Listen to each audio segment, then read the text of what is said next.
This another Dark Souls with mech? Not even close. It's not structured at all the way, and it doesn't play anything like a Souls game. Souls game knowledge will not really help you in this game, other than you might know that there are bosses that have patterns that you need to recognize. But in that case, nearly every video game with boss fights is a Souls game. So like, I think that would be stretching the definition too far. You can definitely see some of the lessons which they learn from the Souls games and how they've incorporated them in here. But I think for the most part, it is a very, very unique game. If anything, it's more of a like Gundam type game. Like yeah, you spend a lot of time in this garage building your mech and trying to make it the perfect loadout for what you're trying to do. Ever played Daemon X Machina? I did actually. I wasn't crazy about it. I didn't really get into it. I did give it a shot. This is much more intense, and most of the missions are about that long. The main missions are a little bit longer, and I do have one of those to do, but I did want to maybe save up a bit more money, because you cannot go to the AC parts shop while you're in a mission. You can though resupply. So like I can kit this thing out in several different ways. I was messing around with that shotgun on the back and like going from Gatling gun to shotgun. It's really hard for me to give up the Gatling gun right now, because it's one of the most effective weapons for like putting consistent damage on from far away.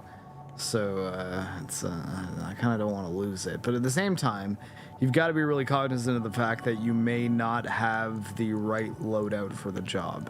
So I know for this next main mission, I'm going to have to be moving a lot faster, so I'm probably going to want to take these legs. But now I'm overburdened, which means I might actually have to, probably the easiest way to get that weight evened out is switch to like a pistol on here and instead of the Gatling gun. So now I'm immediately fine, but I don't know that I necessarily want to go pistol and shotgun.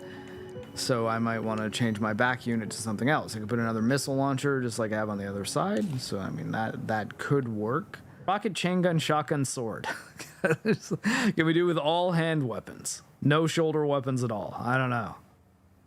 But I don't know that this won't work. So let's give it a shot.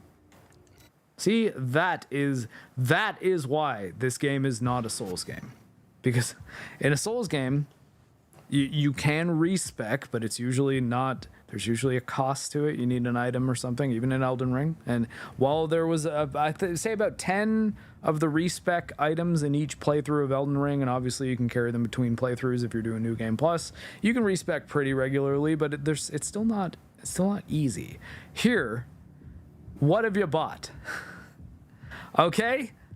You wanna fiddle around with that before this boss fight again? Sure, yeah. Anything you got, feel free. You're limited by your energy output and your equipment load, but you can shift both of those by varying other parts. So now, when I'm using the weapon bay, which is an upgrade that you can purchase from the arena mode, not with real money, with stuff you earn from the arena mode, which is not multiplayer, it's just you fight an AI mecha, one-on-one fight. You can switch it so that instead of having shoulder buttons, you do have shoulder buttons. Instead of having shoulder weapons, your shoulder buttons just switch to another hand weapon.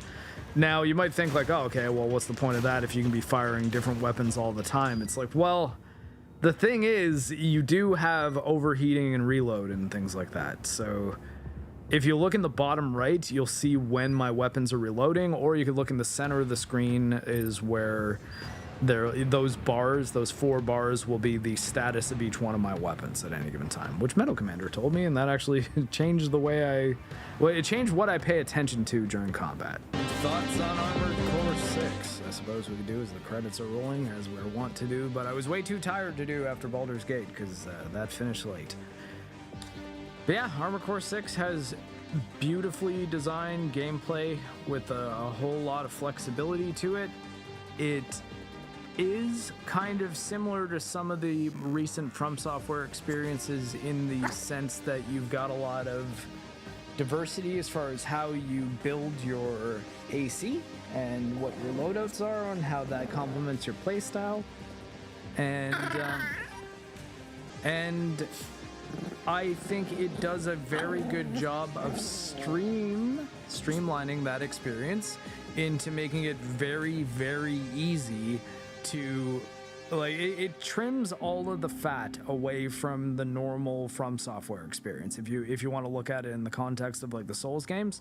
So you still are in very difficult normal gameplay situations sometimes they're not that hard, and even more difficult bosses, mostly, because sometimes the bosses are pretty easy too.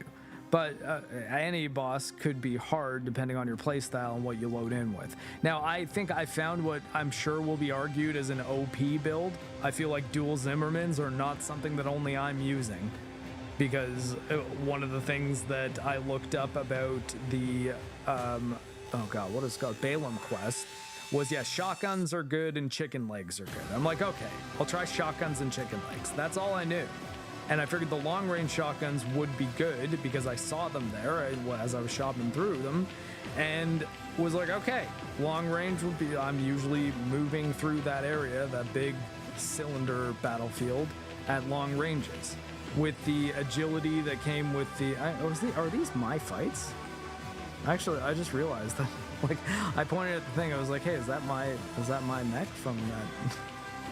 It would be actually kind of cool if they just sort of remixed your character into the ending cutscene cinematic, or ending credits cinematic. That ability to just switch up your build and try a bunch of different things for a random boss easily, and the penalty if you don't buy the right things before you load into the mission is you have to replay the mission prior to the boss, which I had to do a few times, but I mean, realistically, I finished the game in like 3 days, so... Or wait, when did it come out? Friday? And Wednesday. Okay, so it took me like 5 days. You know, not bad. And like, I was playing it pretty consistently. I'm willing to bet my play hours on Steam are actually going to be pretty high, because I did play it off stream quite a bit too. Most of the whole first chapter up to the end of chapter 1. Yeah, up to the end of chapter 1. I started playing at chapter 2 on stream. Because chapter 1 was like, okay, I got to see if me playing this on stream is a good idea at all, or if it's just going to be me getting locked at one boss, not being able to really get a feel for the gameplay, and quitting. Because that might have happened. I didn't know that wasn't going to happen. I didn't have any experience with Armored Core really prior. I have experience with Sekiro, and I found that this feels like the fast mech combat game version of what Sekiro is the ninja combat game of. You know, like if this were the future of the Sekiro universe and this played like this, and they designed these mechs so that they kind of feel like ninjas, but the way big, like you don't feel like a ninja, you feel like a giant mech, and you feel heavy, and like you have to use boosts to get yourself in different directions. Moving around just at your normal walk speed is very, very slow. And yeah, the game was very, very good, Dante. I really, really loved it. I think the game is designed very, very well. I think it really just gets to the meat of a really challenging, fast-paced, but very, very flexible and a flexible and adaptable gameplay experience. You can change this game quite a bit depending on how you set up your mech. I didn't even mess with a single tetrapod mech or tank tread mech, not once. Didn't try it. You know. So there's still a lot for me to do in this game. I'm gonna say, hey, like, finish campaign 1's cool. Like, for Armored Core 6 streams in like meat of it, like this is basically the November of this year, because it's just like games are coming out like crazy, and a lot of them are pretty good. So I kind of want to play them so I can talk about them. But I mean, I'm not saying that you guys should do that. In fact, I wish that I could have just picked one game and settled on it, and I could have if I wanted to go down that stream of just, I'm gonna play this game for a year and make a really in-depth video on it. But I kind of like having my finger on the pulse of these things, and I'm managing to get through them honestly much more quickly than I thought I would. You know, Baldur's Gate, I think what I didn't see coming with that game is I didn't expect to want to put as many hours into it as quickly as I did. So that's when I say Baldur's Gate I would have taken longer on, I guess that's what I meant. Because I do have like 170 hours in Baldur's Gate. So it's not like, oh, I flew through that one. It's like, well, no, I mean, when you break down what I actually did, I didn't I didn't really fly through it at all. In fact, I played Act 2 like, twice, or the second half of Act 2 of Baldur's Gate 3 twice. But yeah, this game was wild. It was unbelievable. Like, it was honestly like way better than I expected it to be. I think it's better than Zone of the Enders, second runner. Like, story-wise, I'm not saying, because I didn't really, obviously I didn't really pay attention to the story as much as I probably should have, but, you know, there's multiple endings, different final missions, apparently, and, you know, you can go through the game again.